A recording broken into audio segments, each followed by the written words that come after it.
સવારના 9 વાગ્યા સુધીના આંકડા જે પ્રમાણે સામે આવ્યા છે, કુલ મૃત્યુઆંક 105 પર પહોંચ્યો છે, જ્યારે દર્દીઓની કુલ સંખ્યા 2559 પર। આ સાથે જ સીએમઓ સચિવ અશ્વિની કુમારની પ્રેસ કોન્ફરન્સ આવો નિહાળીએ।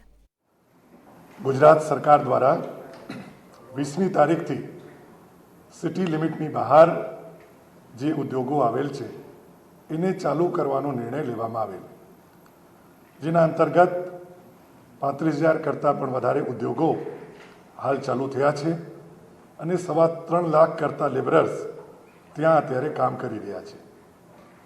જીઆઈડીસી વિસ્તારોની વાત કરીએ તો ત્યાં પાણીનો જે વપરાશ છે એ સામાન્ય સમયના લગભગ 50% સુધી પહોંચી ગયો છે, જેનાથી ખબર પડે કે અત્યારે જીઆઈડીસી એરિયામાં પણ ફેક્ટરીઓ ધીમે ધીમે ધમધમવા માંડી છે, પૂર્વવત રીતે ત્યાં કામ ચાલુ થયું છે। આજે માનનીય મુખ્યમંત્રી શ્રી વિજયભાઈ રૂપાણી દ્વારા ઉદ્યોગોના હિતમાં એક બીજો ખૂબ જ મહત્વનો નિર્ણય લેવામાં આવેલ છે।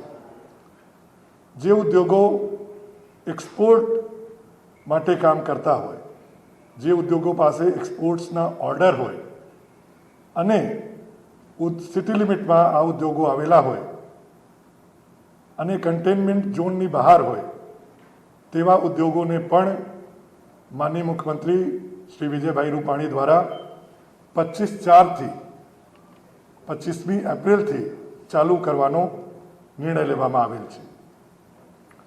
એટલે કે ઉદ્યોગ એક્સપોર્ટ ઓરિએન્ટેડ હોય, એક્સપોર્ટ માટે એમની પાસે ઓર્ડર્સ હોય અને સિટી લિમિટમાં આવતા હોય પરંતુ કન્ટેનમેન્ટ ઝોનની બહાર હોય એવા ઉદ્યોગોને પણ સિટી વિસ્તારમાં પણ મુખ્યમંત્રીશ્રીએ 25મી એપ્રિલથી મંજૂરી આપવાનો, છૂટછાટ આપવાનો નિર્ણય લીધો છે। આવા એક્સપોર્ટ ઓર્ડર ધરાવતી ઔદ્યોગિક કંપનીઓ જે શહેરી વિસ્તારમાં આવે છે પરંતુ કન્ટેનમેન્ટ ઝોનની બહાર છે, આવી કંપનીઓએ તાત્કાલિક જિલ્લા કલેક્ટરને કંપની શરૂ કરવા માટે અરજી કરવાની રહેશે અને સોશિયલ ડિસ્ટન્સિંગ, હેલ્થ અને સેફટીને રિલેટેડ તમામ સાવચેતી અને સાવધાનીની સાથોસાથ એક્સપોર્ટનો ઓર્ડર ધરાવતી કંપનીઓ શહેરી વિસ્તારમાં પણ 25મી એપ્રિલથી ચાલુ થશે એવી જાહેરાત આજે માનનીય મુખ્યમંત્રીશ્રીએ કરી છે।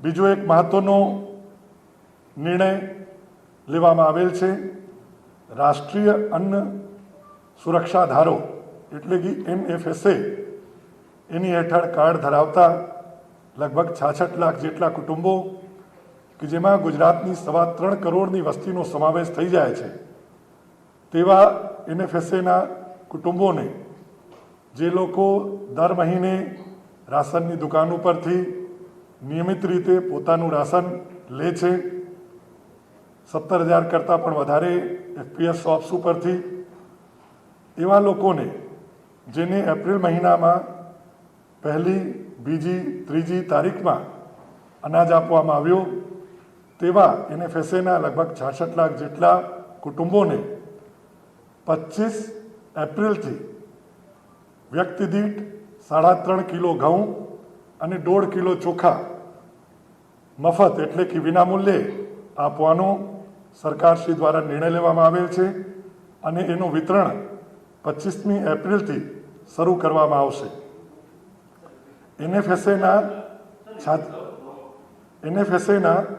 66 લાખ જેટલા કાર્ડ ધરાવતા કુટુંબો કે જેની વસ્તી લગભગ 3.25 કરોડ જેટલી થાય છે અને જે લોકો નિયમિત રીતે સસ્તા અનાજની દુકાન ઉપરથી દર મહિને પોતાનો પુરવઠો મેળવે છે અને જેને એપ્રિલ માસના ફર્સ્ટ વીકમાં, પહેલા અઠવાડિયામાં 1લી, 2જી, 3જી તારીખમાં અન્નનું વિતરણ એપ્રિલમાં જ કરવામાં આવ્યું, એને ફરી વખત એક વ્યક્તિ દીઠ 3.5 કિલો ઘઉં અને 1.5 કિલો ચોખા એ આપવાનું વિતરણ 25મી તારીખથી શરૂ કરવામાં આવશે। એમાં વ્યવસ્થા એવી રીતે રાખવામાં આવી છે કે 25મી એપ્રિલે એવા NFSA કુટુંબો કે જેના રેશન કાર્ડનો છેલ્લો આંક 1 કે 2 હોય એને 25મી એપ્રિલે ઘઉં અને ચોખા એ સસ્તા અનાજની દુકાન ઉપરથી મફતમાં આપવામાં આવશે. એવા કુટુંબો કે જેનો છેલ્લો રેશન કાર્ડનો આંક 3 કે 4 હોય એને 26મી તારીખે, 5 કે 6 હોય એને 27મી તારીખે, અને જેનો છેલ્લો આંક 7 કે 8 હોય એને 28મી તારીખે, અને જે રેશન કાર્ડનો છેલ્લો આંક 9 કે 0 હોય એવાને 29મી તારીખે, એમ 25 એપ્રિલથી શરૂ કરીને 29 એપ્રિલ દરમિયાન 5 દિવસમાં NFSA એટલે કે રાષ્ટ્રીય અન્ન સુરક્ષા યોજના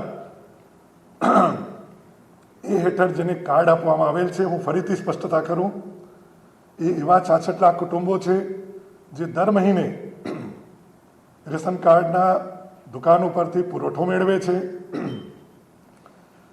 આ મહિનામાં એમને 1લી, 2જી અને 3જી તારીખે અનાજ આપવામાં આવ્યું છે. એને ફરી વખત ઘઉં અને ચોખા, ઘઉં 3.5 કિલો વ્યક્તિ દીઠ અને ચોખા 1.5 કિલો વ્યક્તિ દીઠ 25 થી 29 વચ્ચે ફરીથી મફતમાં આપવામાં આવશે. બાકી રહી જતા જે કુટુંબો રહેશે, કોઈ અનિવાર્ય કારણોસર જો 25, 26, 27, 28 અને 29 એ ક્રમ પ્રમાણે જો પોતાનો પુરવઠો ન મેળવી શકે, એના માટે 30મી તારીખે વ્યવસ્થા કરવામાં આવશે. એટલે વિતરણની કામગીરી 25મીએ શરૂ કરીને 30મી એપ્રિલ સુધીમાં પૂર્ણ કરી દેવામાં આવશે. એક અન્ય મહત્વનો નિર્ણય છે, જેમાં અત્યારે કોવિડ-19ને રાષ્ટ્રીય આપત્તિ તરીકે ઘોષિત કરવામાં આવેલ છે. અત્યારે ડિઝાસ્ટર મેનેજમેન્ટ એક્ટ અમલમાં છે, ત્યારે કંપનીઓ દ્વારા GSDMA એટલે કે Gujarat state disaster management authority એને કોવિડ-19 માટે દાન આપી શકાય છે. એમાં મહત્વપૂર્ણ વાત એ છે કે GSDMAને કોવિડ-19 માટે જે દાન આપવામાં આવશે, આ દાન CSRના ખર્ચ તરીકે બાદ મળવાપાત્ર રહેશે. એટલે કે આવી કંપનીઓએ જો કોવિડ-19 માટે ડોનેટ કરવા માંગતા હોય એ GSDMAમાં કોવિડ-19 માટે ડોનેટ કરી શકે છે, અને કંપનીઓ દ્વારા કરવામાં આવેલ આવું ડોનેશન CSR એટલે કે કોર્પોરેટ સોશિયલ રિસ્પોન્સિબિલિટીના ખર્ચ તરીકે બાદ મળવાપાત્ર રહેશે. બીજું, જનજીવનને સામાન્ય કરવા માટે ખાસ કરીને શહેરી અને મહાનગર વિસ્તારમાં plumber, electrician, motor mechanic, carpenter, IT repair, AC repair એને પણ કામ ચાલુ કરી શકે એના માટે મુખ્યમંત્રીશ્રીએ કલેક્ટરોને તાકીદ કરી છે કે ઝડપથી એમને મંજૂરી આપવામાં આવે, અને કોઈને પણ પ્લમ્બિંગને રિલેટેડ, ઇલેક્ટ્રિશિયનને રિલેટેડ, મોટર મેકેનિકને રિલેટેડ, કાર્પેન્ટરને રિલેટેડ, IT રિપેરને રિલેટેડ કે AC રિપેરને રિલેટેડ કોઈ પણ ફરિયાદ હોય તો આ જે પ્રાઇવેટ સેલ્ફ એમ્પ્લોયડ લોકો છે એમની પાસેથી ઝડપથી આમાં કામ લઈને જનજીવનને પૂર્વવત કરી શકાય. એક બીજી માહિતી છે કે NFSAના જે 66 લાખ જેટલા કાર્ડ હોલ્ડર્સ છે, એમાં સોમ, મંગળ અને બુધ 3 દિવસમાં સોમવારે 6 જિલ્લામાં, મંગળવારે 12 જિલ્લામાં અને બુધવારે 7 જિલ્લામાં જે 1,000 રૂપિયા કાર્ડ દીઠ DBTના માધ્યમથી જમા કરાવવામાં આવેલ છે. આજે 8 મહાનગરોમાં આ કામગીરી ચાલી રહી છે, અને અમારું અનુમાન છે કે આજે 7 સુધીમાં 11,35,000 લોકોના એકાઉન્ટમાં કુલ લગભગ 113 કરોડ રૂપિયા જમા થઈ જવાના છે. એમ અત્યાર સુધીમાં કુલ લગભગ 34 લાખ કુટુંબોના એકાઉન્ટમાં 1,000 રૂપિયા જમા કરાવવામાં આવેલ છે, જેમાં લગભગ 340 કરોડ રૂપિયા અત્યાર સુધીમાં કોઈ પણ જાતની અરજી કે ફોર્મેલિટી કર્યા વગર DBTના માધ્યમથી સીધે એકાઉન્ટમાં જમા કરાવવામાં આવેલ છે. ધન્યવાદ.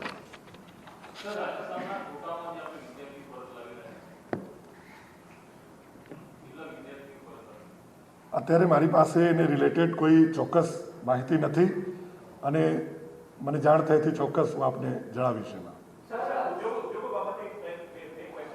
જી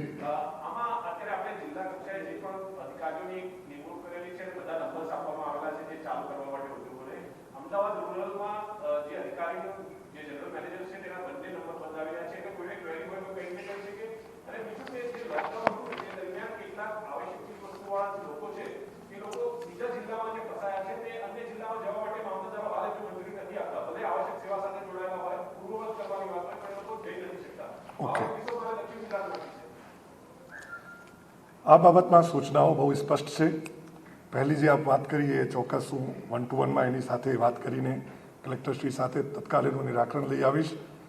બીજી સૂચનામાં પણ જનજીવન સાથે આવશ્યક જરૂરિયાત સાથે જોડાયેલા હોય એવા લોકોને ઇન્ટર ડિસ્ટ્રિક્ટ ટ્રાન્સપોર્ટ માટે અત્યારે કોઈ રોક લગાવવામાં આવેલ નથી, પરંતુ જો સ્થાનિક લેવલે કોઈ મુશ્કેલી હશે તો ચોક્કસ કલેક્ટરશ્રીઓને સૂચના આપીને એનું નિરાકરણ કરવામાં આવશે.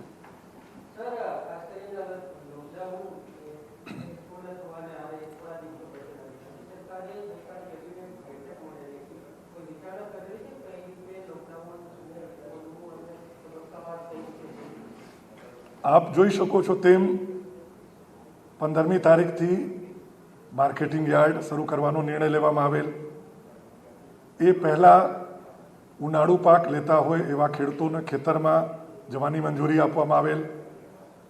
ખાતર, બિયારણ અને ઇન્સેક્ટિસાઇડ, પેસ્ટિસાઇડની દુકાનો ચાલુ રાખવાની મંજૂરી આપવામાં આવેલ. શાકભાજી જે ખેડૂતો ઉત્પાદન કરે છે એમને ગોડાઉન સુધી, કોલ્ડ સ્ટોરેજ સુધી અથવા માર્કેટિંગ યાર્ડ સુધી આવીને પોતાનું પાક વેચવા માટેની મંજૂરી આપવામાં આવેલ. અત્યારે લગભગ 120 કરતાં વધુ માર્કેટિંગ યાર્ડમાં ઘઉં, ચણા, રાયડા, એરંડા એની હરાજી ચાલે છે. ખેડૂતોને ખૂબ જ સારો અત્યારે પોતાના પાક ઉત્પાદનનો ભાવ મળી રહ્યો છે. ધીમે ધીમે પછી 20મી તારીખથી શહેરી વિસ્તાર સિવાય ઉદ્યોગોને મંજૂરી આપવામાં આવી. પહેલા દિવસે 4,500, બીજા દિવસે 24,000, પછી 30,000, આજે લગભગ 35,000નો આંકડો છે. શ્રમિકોની સંખ્યા પણ ઉત્તરોત્તર વધતી જાય છે. પછી મોબાઈલ રિચાર્જ કરવા માટેની સગવડ આપવામાં આવી. પ્લમ્બર, ઇલેક્ટ્રિશિયન, એસી રિપેરિંગ એ બધાને ધીમે ધીમે છૂટ આપવામાં આવી. અને આજે માનનીય મુખ્યમંત્રીશ્રીએ જે રીતે જાહેરાત કરી છે કે શહેરી વિસ્તારમાં આવતી એવી કંપનીઓ, ઇન્ડસ્ટ્રીઝ કે જેની પાસે એક્સપોર્ટનો ઓર્ડર હોય અને એક્સપોર્ટનું ઉત્પાદન કરતા હોય, એ લોકો મેન્યુફેક્ચરિંગ કરતા હોય એવી ઇન્ડસ્ટ્રીઝને પણ મંજૂરી આપવામાં આવશે. એક જ શરત એમાં છે કે એ ઇન્ડસ્ટ્રી કન્ટેનમેન્ટ ઝોનમાં ન હોવી જોઈએ. એટલે આપ જોઈ શકો છો તેમ તબક્કાવાર રીતે ઓલરેડી જનજીવનને સામાન્ય અને પૂર્વવત કરવાની સરકારશ્રી દ્વારા ખૂબ જ વ્યૂહાત્મક રીતે કામગીરી ચાલુ છે. અને આવનારા દિવસોમાં હજુ પણ પ્લાન્ડ વેમાં ખૂબ જ સુનિયોજિત રીતે આ કામગીરીને આગળ વધારવામાં આવશે. લોકો પબ્લિકમાં સોશિયલ ડિસ્ટન્સિંગનું પાલન કરે, બહાર નીકળે ત્યારે માસ્ક વગેરેનો ઉપયોગ કરે, હાથ વારંવાર ધોવે, સેનિટાઈઝ કરે, કેમ કે લાંબા ગાળા સુધી આ વસ્તુ રહેવાની છે. પરંતુ જનજીવન ઝડપથી સામાન્ય થાય એના માટે રાજ્ય સરકાર પ્રતિબદ્ધ છે અને છેલ્લા 10 દિવસમાં શ્રેણીબદ્ધ પગલાઓના માધ્યમથી જનજીવન સામાન્ય કરવા બાબતમાં ચોક્કસ કામગીરી પણ થઈ રહી છે. ખેડા જિલ્લાના નડિયાદની મધર કેર સ્કૂલ છે અને ત્યાંના 80 શિક્ષકોનો પગાર નથી કરવામાં આવ્યો 1 મહિનાથી. 1070 અને 1077 પર અવારનવાર ફોન કરવામાં આવે છે, પણ આ હેલ્પલાઇન નંબર પર ફરિયાદ નથી લખાવી શકાતી. શિક્ષકો અત્યારે તકલીફમાં છે. સરકાર શું કરવા માંગે છે? ચોક્કસ સચિવશ્રી શિક્ષણને આ બાબતમાં આપ મને એક વોટ્સએપ કરી દો. ચોક્કસ સચિવશ્રી શિક્ષણ સાથે વાત કરીને એમાં યોગ્ય કાર્યવાહી તત્કાલ કરવામાં આવશે.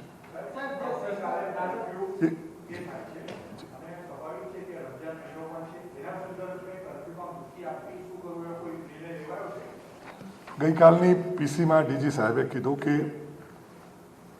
દરેક ધર્મ, દરેક મઝહબ, દરેક સંપ્રદાયના લોકોએ અત્યારે લોકડાઉનનું સારી રીતે પાલન કરવાનું છે અને વ્યક્તિનો બચાવ થાય, કુટુંબનો બચાવ થાય, સમાજનો બચાવ થાય એ રીતે કામગીરી કરવાની છે.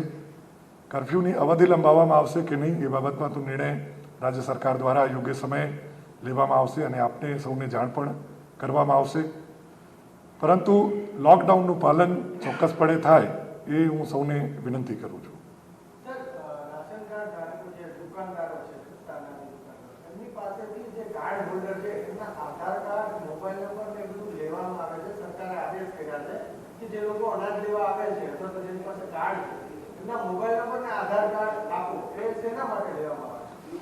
નહીં, બે વસ્તુઓને આપણે મિક્સઅપ કરીએ છીએ. અત્યારે આ કદાચ ઇતિહાસમાં પ્રથમ વખત બન્યું હશે કે લગભગ 68 લાખ જેટલા કુટુંબો, જેમાં 65,40,000 કુટુંબો એવા છે જે NFSA કુટુંબો છે અને 3,40,000 કુટુંબો એવા છે જે BPL છે પરંતુ એનો NFSAમાં સમાવેશ નથી. એમ કુલ 68,80,000 કુટુંબો. તમામને જો 1,000 રૂપિયા ટ્રાન્સફર એપ્રિલમાં કરીએ તો લગભગ 688 કરોડ જેટલી રકમ થાય છે. એમાં બાંધકામ મજૂરો આવી ગયા, શ્રમિકો આવી ગયા, ગરીબ વર્ગના લોકો છે, અમુક લોકો લોઅર મિડલ ક્લાસના પણ છે. એમાં કોઈ પણ જાતની અરજી કર્યા વગર DBTથી સીધા એકાઉન્ટમાં ડિપોઝિટ કરવાની કામગીરી અત્યારે ચાલી રહી છે. એ કેવી રીતે શક્ય બન્યું? એટલા માટે કે આપણી પાસે એક ડેટાબેઝ છે જેમાં બેંક એકાઉન્ટ એ સીડેડ છે, આધાર સાથે લિંક્ડ છે. એટલે એમને જો પૈસા જમા કરાવીએ એકાઉન્ટમાં તો એ સીધે લાભાર્થીના એકાઉન્ટમાં જાય. એ હું કહું તમને, હું જવાબ આપું છું. અને એમાં કોઈ પણ જાતનું મિસમેચ ન થાય. તમારા પૈસા મારા એકાઉન્ટમાં જમા ન થાય, મારા પૈસા તમારા એકાઉન્ટમાં ન થાય. અમુક કેસીસ એવા છે કે જેમાં જે બેંક એકાઉન્ટ નંબર છે એ કુટુંબના વડાના નામનો નથી.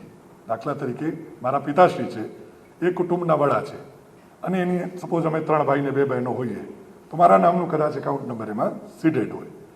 તો એમાં અમે એકવાર જસ્ટ ખરાઈ કરીએ છીએ કે ભાઈ હેડ ઓફ ધ ફેમિલી નહીં પણ એમના દીકરાના જે એકાઉન્ટ નંબર સીડેડ છે એમાં પૈસા જમા કરાવીએ તો કોઈ પ્રોબ્લેમ તો નથી.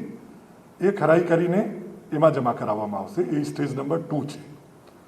પછી એવા પણ કિસ્સાઓ છે જેમાં એકાઉન્ટ નંબર અને આધાર નંબર વચ્ચે કોઈ લિંક નથી. ચૂંકી આ ટેક્સ પેયર્સના મની છે, તમારા ને મારા નાણાં છે, સરકારના નાણાં છે. એટલે ખૂબ જ ચોકસાઈ સાથે યોગ્ય બેનિફિશરી સુધી, લાભાર્થી સુધી, યોગ્ય વ્યક્તિ સુધી પૈસા જાય એના માટે આ કાર્યવાહી કરવામાં આવી રહી છે. વિકલ્પ એનો એ છે કે દરેક વ્યક્તિ પાસેથી ફોર્મ ભરાવીએ અને ડેટા એન્ટ્રી કરીએ અને 15 દિવસ એમાં કાઢી દઈએ. પણ માનનીય મુખ્યમંત્રીશ્રીએ નિર્ણય લીધો કે નહીં, કોઈ પણ જાતની ઔપચારિકતા કર્યા વગર, કોઈ પણ જાતના ફોર્મ ભરાવ્યા વગર તાત્કાલિક અસરથી ગરીબ અને મધ્યમ વર્ગના જે 68,80,000 કુટુંબો છે એ તમામના એકાઉન્ટમાં પૈસા જવા જોઈએ. ટેકનોલોજીના માધ્યમથી લગભગ આજે મેં આપને કીધું એમ 34 લાખના તો આજે 7 સુધીમાં પૂરા થઈ જવાના છે અને એકાદ દિવસમાં આ સંખ્યા 41 લાખ થઈ જશે, 41 લાખ. એને હજુ પણ 68 લાખ સુધી લઈ જવાનું છે. એના માટે ચોકસાઈપૂર્વક ઝડપથી થાય એના માટેના પ્રયાસો નીચેના લેવલ સુધી કલેક્ટરશ્રીઓ, જિલ્લા પુરવઠા અધિકારીશ્રીઓ, RSCશ્રીઓ એ બધા કરી રહ્યા છે સો દેટ કોઈને તકલીફ ન પડે અને ઝડપથી બધાના એકાઉન્ટમાં નાણાં જમા થાય. તો BPL કાર્ડ જેની પાસે છે એના એકાઉન્ટમાં તો હજુ સુધી જમા નહીં થયા હોય ને, કેમ કે એ ડેટા નથી સરકાર. એ બી ડેટા અમારી પાસે છે પણ એમાં મિસમેચના થોડીક કિસ્સાઓ હશે જેને રૂલ આઉટ કરવા પડશે. આપ સમજી શકો છો કે સપોઝ હું પાત્રતા ધરાવતો છું અને મને ન મળે ને આપને મળી જાય એ યોગ્ય નથી. એટલે એને જ રૂલ આઉટ કરવા માટે એકદમ ફૂલ પ્રૂફ સિસ્ટમ કરીને ઝડપ પણ કરવાની છે. કોઈ બિનજરૂરી ફોર્મ કે ઔપચારિકતા પણ નથી કરવાનો, પણ સાચા લાભાર્થી સુધી પહોંચે એના માટે ટેકનોલોજીના માધ્યમથી દરેક પ્રકારની ચોકસાઈ કરીને ખૂબ જ ઝડપી આ કામ કરવા માટે અમે અત્યારે આગળ વધી રહ્યા છીએ. કની કિસકી જી જી જી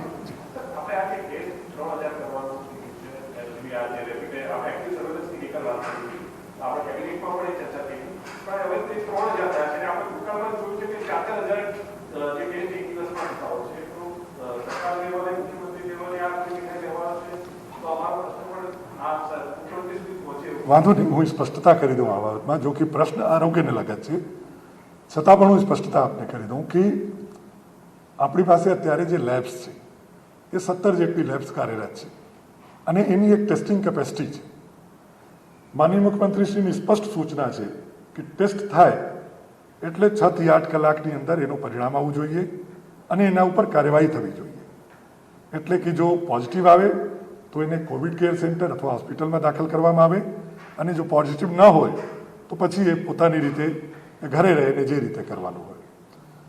કેપેસિટી જે અમારી પ્રોસેસિંગ કેપેસિટી છે, ઓપ્ટિમમ કેપેસિટી છે, એ લેવલે જ ઓપરેટ કરવાનું છે અને ખૂબ જ સુંદર સ્ટ્રેટજીના ભાગરૂપે અમદાવાદ શહેરના ખાસ કરીને જે કન્ટેનમેન્ટ એરિયા છે, હોટસ્પોટ છે, એમાં છેલ્લા એકાદ અઠવાડિયામાં ખૂબ જ સારા પ્રમાણમાં ફોકસ કરીને જિલ્લા વહીવટીતંત્ર અને કોર્પોરેશન દ્વારા અને આરોગ્ય દ્વારા પૂરતા પ્રમાણમાં સેમ્પલ્સ લેવામાં આવેલ છે અને પૂરતા પ્રમાણમાં પોઝિટિવ દર્દીઓને આઈડેન્ટિફાઈ કરીને આઇસોલેટ અને ઇલાજ પણ કરાવવામાં આવી રહ્યા છે.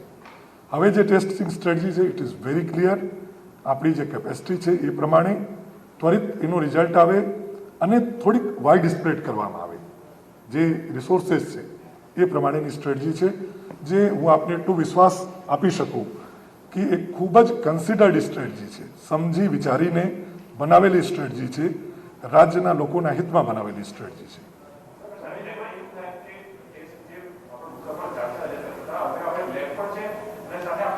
એટલે જ હું આપને કહું છું કે વિસ્તારપૂર્વક આપ 7:30 વાગે આપ પૂછી શકો છો, પણ સરકારશ્રીના માનનીય સીએમ સાહેબના સેક્રેટરી તરીકે હું આપને એટલું ભરોસો આપી શકું કે જે સ્ટ્રેટેજી બનાવવામાં આવી છે એ એવી રીતે છે કે 6 થી 8 કલાકમાં પરિણામ આવે અને પછી એમાં પરિણામલક્ષી કામગીરી થાય અને ટેસ્ટનો વ્યાપ એ પણ વધારી શકાય સો દેટ મહત્તમ એરિયાને આપણે કવર કરીએ. જી, બે વસ્તુઓ છે. ઘઉં અને ચોખાનું વિતરણ એ 25 થી 29 વચ્ચે અને જે રહી જાય એને 30મી તારીખે આપવામાં આવશે. Yesterday, WHO Director Dr. Tedros said in virtual press conference in Geneva that the worst is yet to come. I am not the right person to answer your question. This is related to health, so kindly direct it to, yes.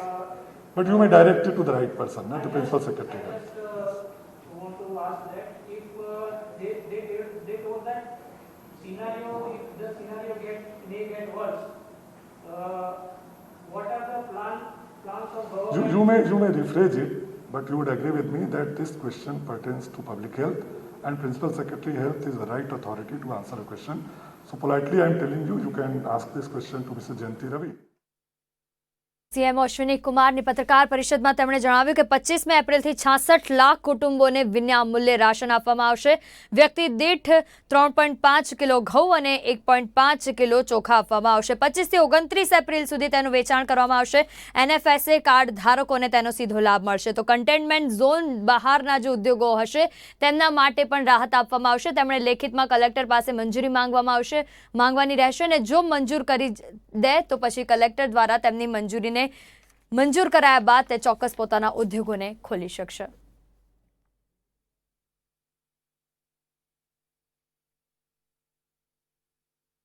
Bulletin